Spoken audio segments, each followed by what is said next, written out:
Halo guys, para kaum bibu yang fanatik sama waifunya.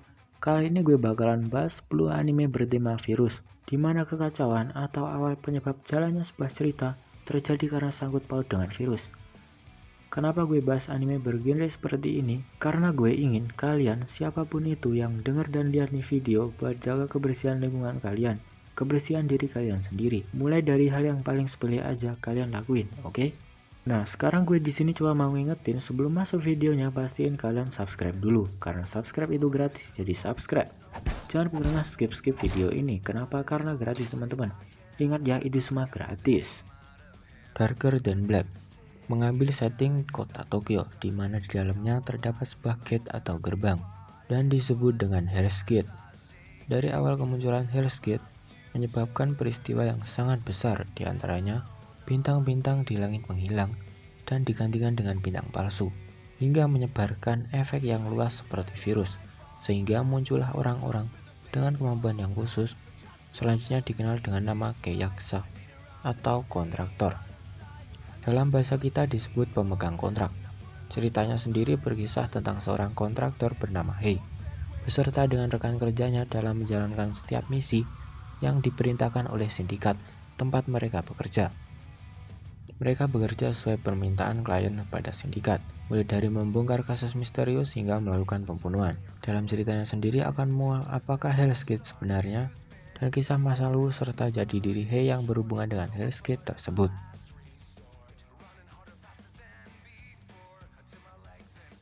Shiki. Saat gue nonton nih anime, jujur aja rasa horornya dapet banget.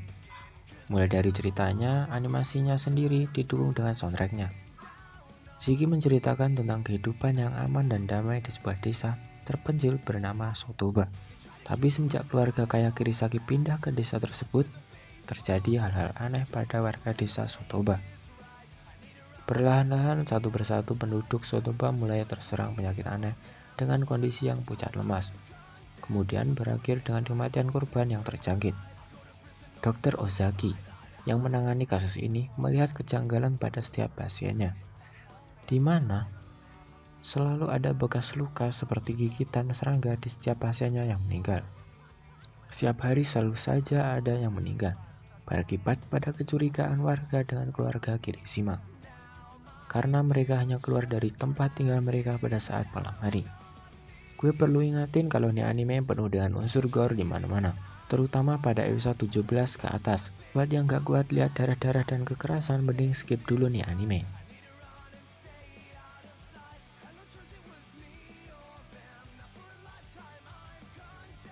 Anime dengan total 1 episode ini merupakan anime movie yang menceritakan dunia sedang diancam oleh serangan sebuah virus. Ya, nama virusnya adalah virus Medusa.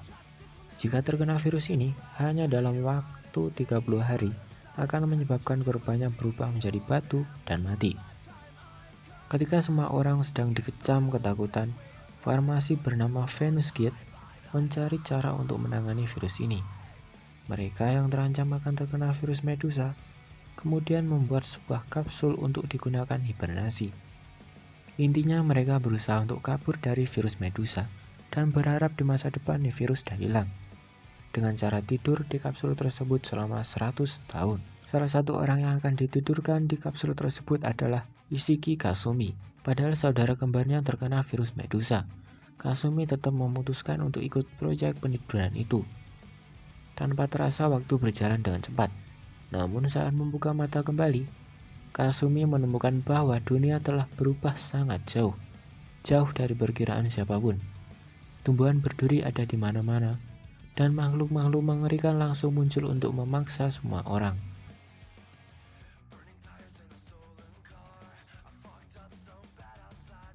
Loves Garo. Entah kenapa gue liatnya anime jadi ingat sama Code Lyoko. Buat kalian yang tahu Code Lyoko berarti kalian dah tua. Wok. Berarti gue tua dong. Dalam waktu dekat populasi dunia telah menurun secara drastis karena virus mematikan yang meneror seluruh planet. Sekarang orang makan hanya makanan sintetis dan cenderung menghindari sebanyak mungkin segala bentuk kontak fisik dengan makhluk hidup secara langsung. Akhirnya terciptalah sebuah alat yang disebut monitor. Alat ini mampu memenuhi semua kebutuhan para manusia. Jadi gak usah repot lagi tuh jauh-jauh beli makan. Tinggal minta aja ke monitor ini. Lobs Garo.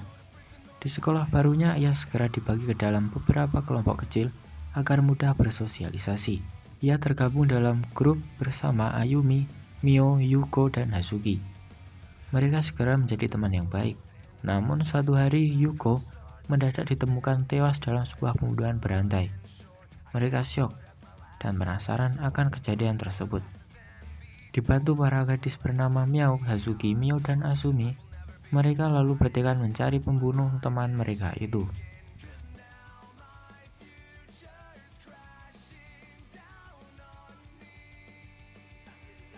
Black Ballot. Bumi di masa depan, di mana pada tahun 2021, umat manusia diserang oleh invasi dari virus yang bernama Gastria. 2021? Sekarang kan 2020. Umat manusia terpaksa hidup dalam dinding yang terbuat dari logam yang mampu melemahkan Gastria. Tak lama setelah itu, ditemukan anak-anak yang lahir dengan kemampuan super yang dapat mengontrol virus Gastria yang dijuluki Cursed Children. Kemudian dibentuklah pasukan khusus pembasmi Gastria yang terdiri dari anak-anak tersebut. Yang lebih menariknya lagi, anak-anak ini itu semua loli yang kawaii banget cuy. Rintaro Satomi menyaksikan dengan matanya sendiri kengerian dari Gastria ketika dia kecil. 10 tahun kemudian, Rintaro telah menjadi promoter, yaitu orang bekerja untuk membasmi monster yang muncul akibat virus Gastria. Bersama partner lolinya Enju, yang merupakan Cursed Children, mereka membasmi para Gastria dan menguak misteri virus Gastria sendiri.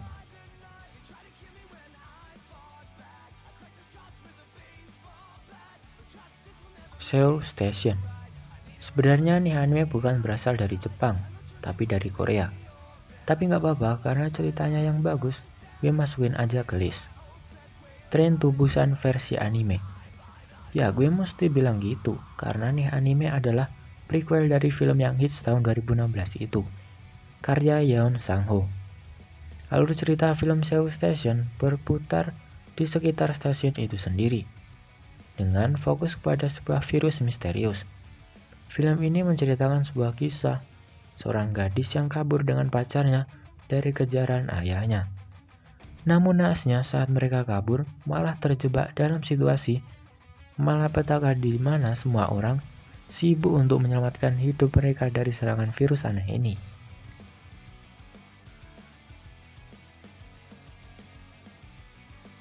Nasib yang buruk terjadi pada Igarashi Ganta. Pada hari itu, pada awal pelajaran dimulai, tiba-tiba muncul seorang pria merah dari balik jendela. Padahal itu ruang kelas lantai 3. Sontak Ganta bingung. Namun tak lama kemudian sang pria merah tersebut bergerak menghancurkan jendela. Masuk ke kelas langsung membantai semua murid kecuali Ganta. Entah kenapa Ganta sendiri yang disisakan hidup. Saat itu Ganta menyaksikan kengerian pembantaian pria merah itu. Setelah insiden itu, Ganta malah dituduh bahwa ia adalah pembunuhnya. Tanpa bisa memberi pembelaan, ia langsung dijebloskan ke penjara yang bernama Deadman Wonderland. Deadman Wonderland sendiri tampak di luar seperti taman bermain hiburan yang sangat megah. Namun di dalamnya terdapat sisi gelap. Di tempat itu, para tahanan khusus yang memiliki sebuah kekuatan aneh, mana dapat memanipulasi darah mereka menjadi berbagai senjata. Tak terkecuali Ganta. Ia kemudian diadu oleh pemilik kekuatan yang hampir sama. Nah, di mana virusnya? Gue sedikit spoiler ya. Kenapa mereka bisa mengendalikan darah sebagai senjata? Karena mereka terjangkit virus dari insiden beberapa tahun silam yang menyebar ke penjuru Jepang. Ini anime menurut gue gelap banget. Dalam artian, darah di mana-mana, pembunuhan pun udah jadi hal biasa di ini anime.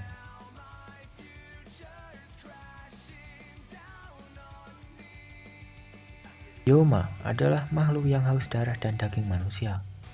Mereka dapat berubah bentuk menjadi sosok orang yang telah mereka mangsa, dan karena inilah para Yoma sangat sulit dikenali dan sulit dibunuh. Di desa tempat tinggal seorang bocah yang bernama Raki, datanglah seorang wanita bermata perak dari kota dengan membawa pedang di punggungnya. Dia dikenal sebagai Claymore. yaitu orang yang membasmi para Yoma. Namanya adalah Claire, salah satu Claymore yang bertugas membasmi Yoma. Ia dikirim organisasi untuk membasmi Yoma yang dikabarkan ada di desanya Raki. Dan benar aja, ada Yoma yang telah memangsa manusia, kemudian berubah menjadi seperti penampilan manusia yang dimangsanya. Karena Claire tahu itu adalah Yoma, ia segera membunuhnya. Dan ternyata Yoma yang dibunuh Claire sudah memangsa orang tua Raki. Tinggal Raki seorang diri yang selamat. Karena tidak memiliki tujuan lagi, Raki memutuskan mengikuti Claire pergi berpetualang, menumpas para Yoma.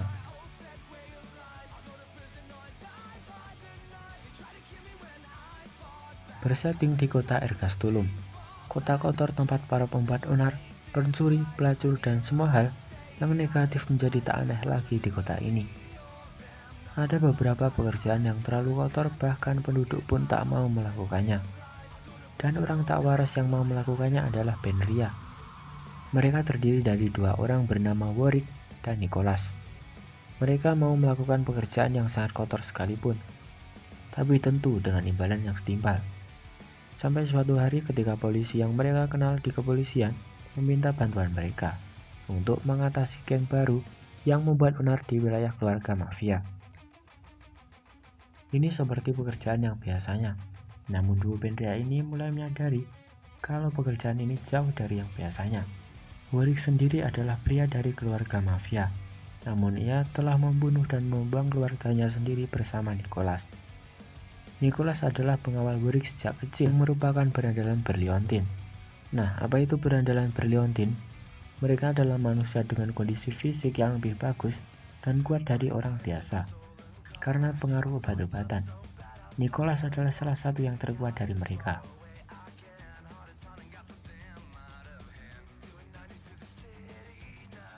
Kisei Jusei no Kakuritsu. Cerita dimulai ketika alien berbentuk cacing bernama Parasite menyerang bumi dan mengambil alih otak manusia dengan masuk melalui hidung atau telinga. Makhluk itu juga menyerang seorang remaja bernama Izumi Shinichi sewaktu dia tidur.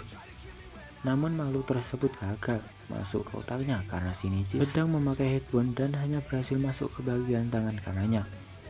Kemudian tumbuh menjadi parasit yang memiliki pikiran sendiri, bisa bergerak, berbicara, dan sebagainya. Mereka terpaksa harus berbagi tubuh. Di luar sana telah banyak orang yang berubah menjadi monster yang tubuhnya telah diambil alih oleh virus parasit ini. Karena para monster parasit itu tahu kalau Shinichi berbeda, mereka langsung membunuhnya. Jika Shinichi mati, maka parasit di tangan Shinichi juga ikut mati. Maka ia membantu Shinichi dengan bertarung melawan setiap monster yang mau menyerang. Mereka akhirnya bekerja sama melawan parasit yang lain untuk mencegah teror yang merebak di masyarakat karena ulah parasit. Anime ini kental banget sama unsur gore actionnya. Jujur animenya seru banget, terutama ada adegan ski di pop-upnya.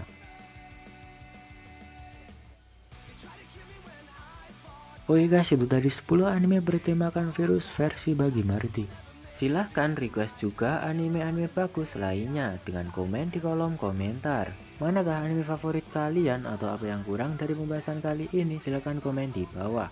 Like and share agar bermanfaat, dan dengan kalian subscribe ke channel Bagi Marty, maka kalian tidak akan kehabisan stok rekomendasi anime-anime bagus setiap hari. Dan tonton juga video lainnya di channel Bagi Marty. Tetaplah nonton anime and stay wibu.